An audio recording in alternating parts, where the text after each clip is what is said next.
प्यारे परमेश्वर के लोग, आप सभी को प्रभु यीशु मसीह के नाम में फिर से जय मसीह। इस संदेश चर्च श्रृंखला का आज चौथा भाग को हम देखने जा रहे हैं। एक सच्चे कलीसिया का चिन्ह क्या है? सच्चे कलीसिया का चिन्ह का चौथे भाग। और इस भाग को देखने से पहले मैं आपसे विनती करता हूं, जब आप अभी तक हमारे चैनल को सब्सक्राइब नहीं किए हैं, कृपया आगे बढ़ने से पहले सब्सक्राइब करें और हमें आपके प्रार्थना से सहायता करें। ये चौथे जो भाग है, आज के भाग में हम क्या देखने जा रहे हैं? एक सच्चे कलीसिया का चिन्ह क्या है?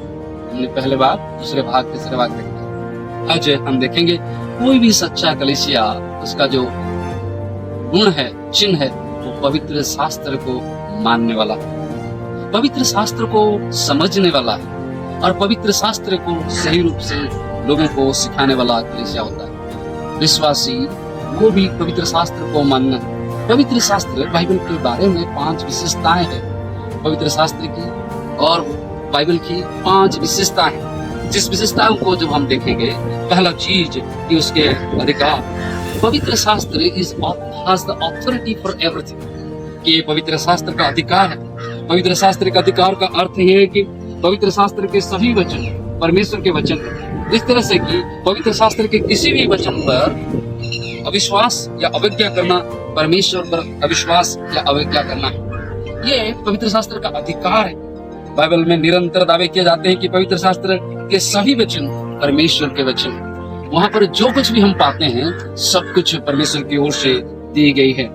चाहे हो सकता है मनुष्यों ने उसको लिखे हैं, लेकिन मनुष्यों के बातों को हम परमेश्वर की बात को बोल के दर्शाते हैं। ये अधिकार को हम पाते हैं कि कैसे उस अधिकार को हम देखते हैं।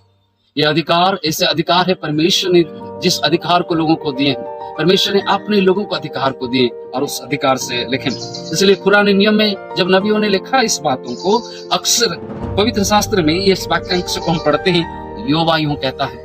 हो सकता है मूसा लिख रहे हैं लेकिन वो कहते हैं यहोवा यूं कहते हैं। यिर्मयाह लिख रहे हैं लेकिन वो कहते हैं यहोवा यूं कहते हैं। परमेश्वर का वचन, इसका अधिकार परमेश्वर से आती है। दूसरी बात जो हम देखते हैं पवित्र शास्त्र की, जो दूसरी बात है, इस दूसरी बात है त्रुटिहीनता। त्रुटिहीनता कहने से क्या हम समझते हैं कि इनरेंसी, जिसको हमारे जो डॉक्ट्रिन है, इस डॉक्ट्रिन में इनरेंसी कि पवित्र शास्त्र त्रुटिहीन है, त्रुटिहीन है, उसमें कोई बात गलत लिखी नहीं गई है। जैसे कि गिनती की किताब जब हम पढ़ते हैं, गिनती उसका 23वां अध्याय 19वां वचन को हम पढ़ते हैं, वहां पर लिखा गया, ईश्वर मनुष्य नहीं है कि वो झूठ बोले, और ना वो आदमी है कि अपनी इच्छा बदले। क्या जो कुछ उसने कहा उसने करे?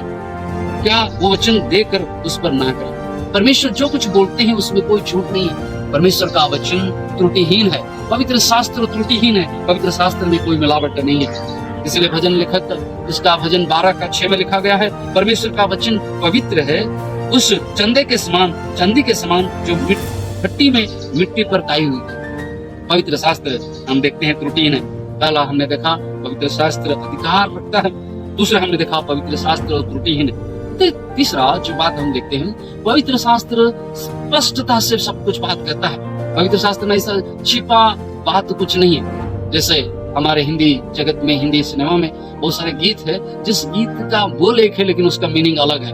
केवल हिंदी में नहीं, और कोई भाषा में एक प्रकार की बोल है, वो गाते हैं लेकिन उसके मीनिंग अलग हो सकते हैं। लेकिन पवित्र शास्त्र में ऐसा सीक्रेट मीनिंग नहीं है, उसके छिपा हुआ संदेश नहीं है। वो कहता है क्या कहते हैं, जो प्लेन मीनिंग है, ये उसमें स्पष्टता है, क्लैरिटी है। इसलिए दूसरा तीमुथियुस उसका 3:15 में लिखा गया कि बालकपन से पवित्र शास्त्र तेरा जाना हुआ है, जो तुझे मसीह पर विश्वास करने से उद्धार प्राप्त करने के लिए बुद्धिमान बना सकता है। जो बचपन से पौलुस लिखते हैं तीमुथियुस को, बचपन से तुझे वचन को जाना है, वो क्या करने के लिए? कि तुझे बुद्धिमान बनाने के लिए और तुझे मसीह में विश्वास करने के द्वारा उद्धार पाने के लिए। इसमें क्लैरिटी है, कोई विषय इसमें छिपा हुआ नहीं है, अनक्लियर नहीं है।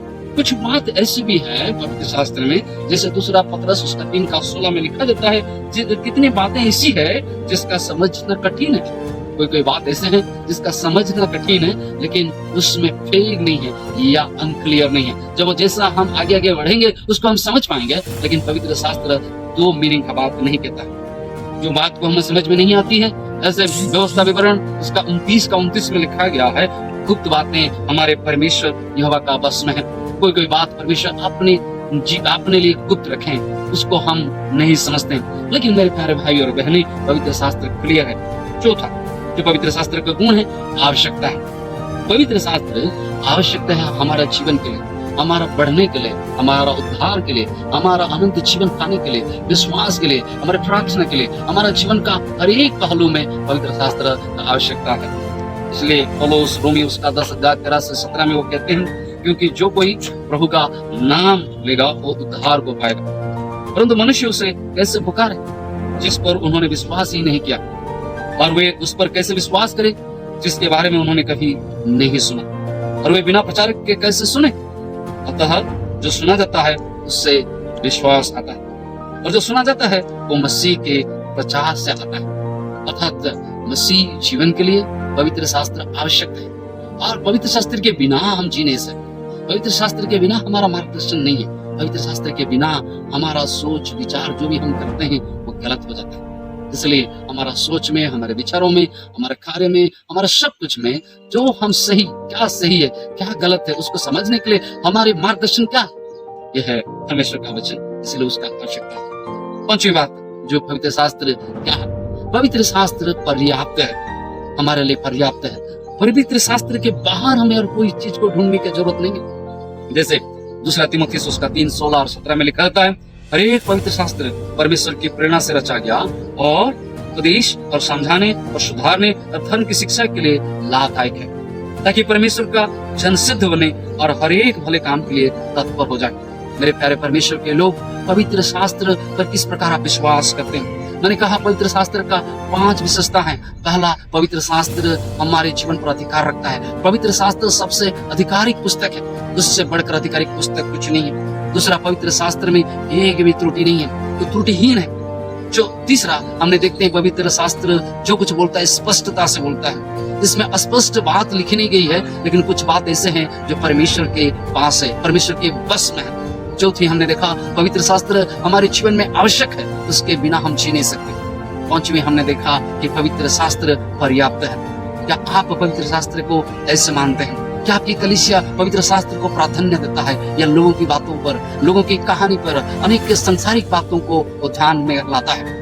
जब प्रभु के वचन को आप सुनने जाते हैं, क्या सिर्फ प्रभु के वचन को सुनते हैं या किसी के कहानी को सुनकर आते हैं? बहुत सारे कलीसिया आज कहानी में डूबे हुए हैं, लोगों की बातों में से डूबे हुए हैं, इधर उधर की घटनाओं से डूबी हुई है, लेकिन पवित्र शास्त्र को जिस प्रकार मान्यता देना चाहिए वैसा नहीं देते। क्या आज आप और मैं इस मुकाम पर आए कि हम पवित्र शास्त्र को ध्यान दें, पवित्र शास्त्र को और मान्यता दें, पवित्र शास्त्र पर अपने जीवन को निर्भर करें।